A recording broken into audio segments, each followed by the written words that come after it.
What happens when you die? 5 facts you didn't know about death. Discover 5 intriguing research findings about death that might surprise you. 1. Decomposing human flesh smells sickly sweet. Did you know human decomposition involves over 400 volatile chemical compounds? Some esters unique to humans give off a sickly sweet smell, similar to rotting fruits. 2. No, your nails and hair won't keep growing.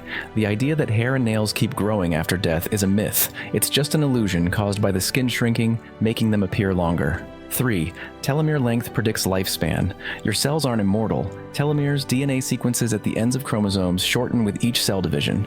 When they get too short, cells stop dividing and die, which impacts your lifespan. 4. The fear of death declines with age. Surprisingly, fear of death decreases as people age. Studies show that individuals in their 60s and 70s fear death less than those in their 40s and 50s. 5. Thinking about death makes us prejudiced. Reflecting on your mortality can increase prejudice. Over 200 studies have shown that contemplating death can bring out biased attitudes. For more interesting facts, hit that follow or subscribe button.